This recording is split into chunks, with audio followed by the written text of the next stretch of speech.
warahmatullahi wabarakatuh. Perkenalkan, nama saya Trifani Ingrediantu. Saya berasal dari jurusan Manajemen Pendidikan Islam kelas MPI 6D, Fakultas Ilmu Tarbiyah dan Keguruan. Nah, di sini saya akan menjelaskan materi kelompok 9, yaitu yang berjudul tentang model aplikasi pendidikan latihan peningkatan kompetensi karir dan profesi guru. Nah, di model aplikasi pendidikan latihan peningkatan kompetensi karir dan profesi guru ini terdiri 3 rumusan masalah. Yang pertama yaitu ada konsep profesi, kemudian ada kebijakan pengembangan kebijakan pembinaan dan pengembangan profesi guru, dan terakhir adalah implementasi pendidikan dan latihan peningkatan kompetensi karir dan profesi guru. Nah, sebelum masuk pada inti daripada rumusan masalah, saya akan menjelaskan dulu secara umum tentang adanya diklat bagi guru atau pendidikan latihan daripada guru tersendiri. Nah, diklat ini sangat berpengaruh pada guru, di mana kita tidak ada basic atau tidak ada training pada suatu mata pelajaran. Misalnya guru ini tersebut basicnya hanya di tapi tidak berkembang. Nah, itulah yang menentu ketika tidak ada, misalnya ketika di guru tersebut minim guru atau minim ASN. Nah, kemudian guru ini bisa menggantikan atau bisa multifungsi daripada sekolah itu tersebut. Artinya dia bisa memegang 2 kebijakan. Jadi hanya perlu adanya pendidikan dan latihan atau diklat ini tersebut, karena diklat ini sangat penting untuk menentukan suatu kesuksesan dari guru itu tersebut. Tanpa adanya diklat, guru ini tersebut akan makin bingung apa yang harus mereka kerjakan ketika sudah berhadapan dengan peserta didik itu tersendiri. Jadi diklat itu sangat penting bagi guru itu tersebut. Nah, kemudian kita masuk kepada inti daripada materi itu, yaitu tentang adanya model aplikasi pendidikan latihan peningkatan kompetensi dan profesi guru tersebut. Nah, sini kan ada 3 rumusan masalah yang akan kita pecahkan. Yang pertama, konsep profesi guru. Konsep profesi, di mana konsep profesi ini merupakan pekerjaan, tetapi tidak semua profesi itu merupakan pekerjaan. Dari segi bahasa itu, profesi merupakan proses, jadi yang artinya janji atau proses atau tahapan-tahapan untuk memenuhi atau melanjutkan kewajiban daripada tenaga khusus itu sendiri. Jadi konsep profesi pendidikan ini merupakan suatu proses atau suatu pelaksanaan, suatu tahapan-tahapan yang dapat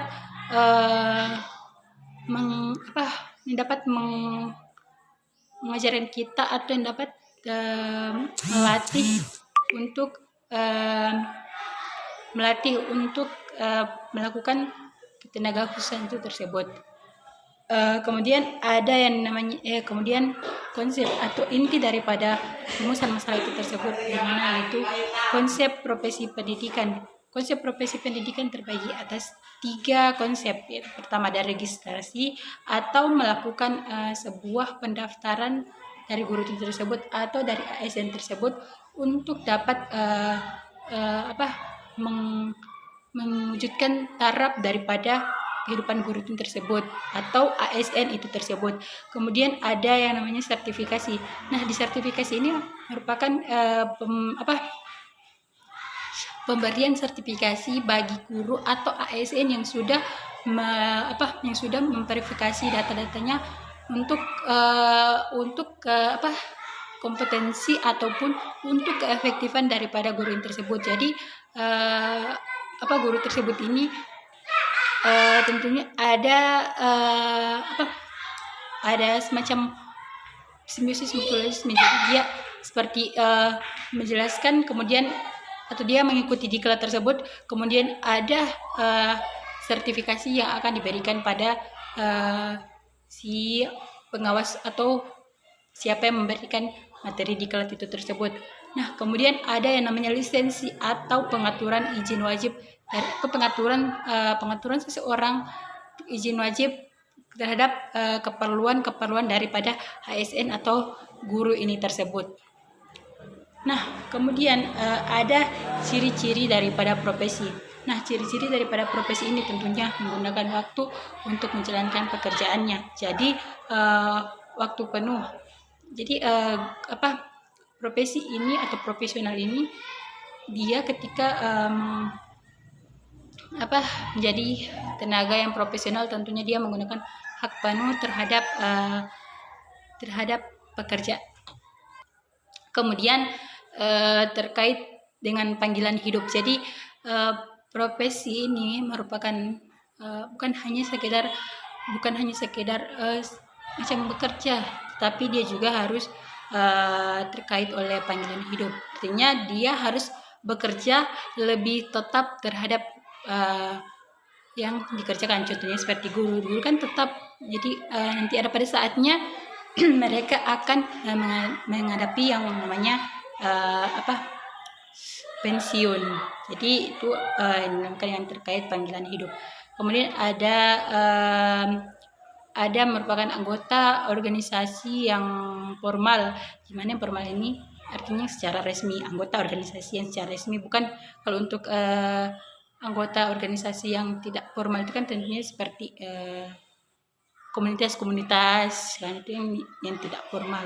Yang formal itu tentunya seperti ada guru, ada dosen, tentunya kan itu formal, menggunakan formal atau dalam artian itu secara resmi. Terus ada menguasai pengetahuan berguna dan keterampilan atas dasar latihan terkait dengan spesialisasi yang sangat khusus itu tersebut. Nah, di menguasai pengetahuan yang berguna ini, tentunya yang saya contohkan seperti guru tadi itu kan, di mana guru ini menguasai seluruh pengetahuan. Misalnya dia basicnya atau trainingnya di mata pelajaran IPA tersebut. Jadi tentunya dia menguasai seluruh rangkaian yang ada pada IPA itu tersebut atau materi IPA itu tersebut. Nah, tentunya dia atas dasar latihan. Tanpa adanya latihan, dia tidak bisa tahu. Kalau untuk sekedar hanya untuk kuliahnya saja, tentunya hanya basic-basicnya atau hanya pembelajaran secara khusus umum. Tapi kalau pada pendidikan latihan ini atau pada diklat ini, tentunya dia diajarkan atau dilatihkan atau dididik bagaimana mengajar pada peserta didik, kemudian bagaimana cara menerapkan konsep yang begini supaya pada lapangan nanti tidak akan jadi makin bingung. Jadi dia apa yang harus saya kerjakan pada lapangan? Tentunya itu mengacu pada pendidikan dan latihan. Kemudian ada yang terkait dengan syarat-syarat kompetensi kesadaran pendidikan yang khusus. Nah, tentunya tadi yang seperti saya katakan, menggunakan ada registrasi. Kalau pada guru kan ada registrasi, ada sertifikasi, ada lisensi. Kan tentunya mengacu pada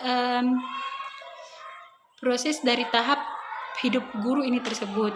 Jadi dia tentunya harus ada syarat-syarat yang harus dia penuhi untuk meningkatkan kompetensi daripada diri mereka tersebut.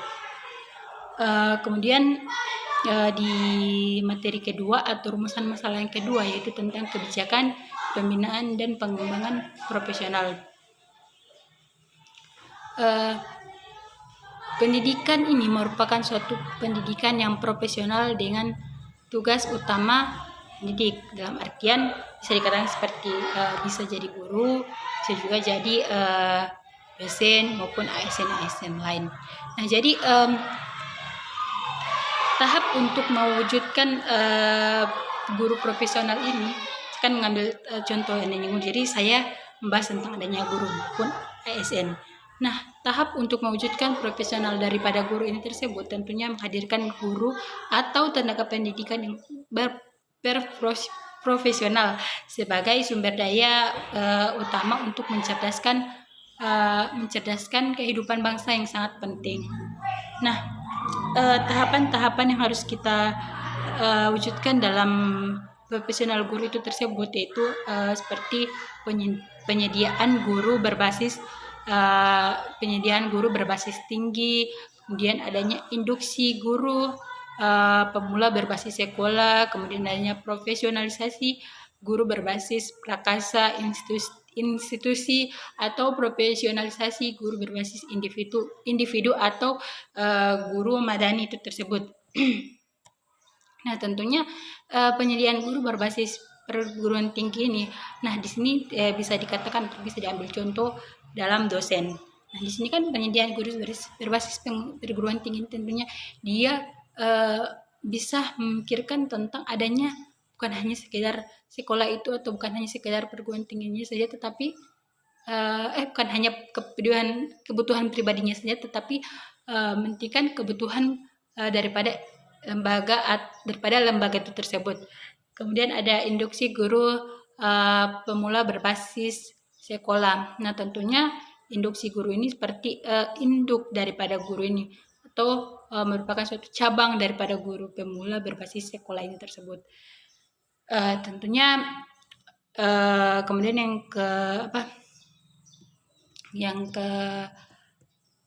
yang ketiga yaitu implementasi pendidikan dan pelatihan, peningkatan kompetensi, karir dan profesi guru itu tersebut. Nah, implementasinya itu ada in-house training atau yang bisa kita artikan dalam pelatihan rumah atau dalam pelatihan rumah itu tersebut. Kemudian ada program magang. Program magang ini kalau untuk contohnya untuk saya pribadi kan saya sudah semester 6, ini kita akan menghadapi semester 7 yang dimana itu akan melakukan magang tersebut. Tentunya kita akan dibelajarkan di situ bagaimana cara mendidik ataupun menghandle seluruh peserta didik yang kita temui tersebut. Kemudian adanya kemitraan, ada belajar dari jarak jauh ya, seperti yang kita laksanakan sekarang bahwa pembelajaran jarak jauh atau pembelajaran secara daring. Tentunya ini kan membutuhkan suatu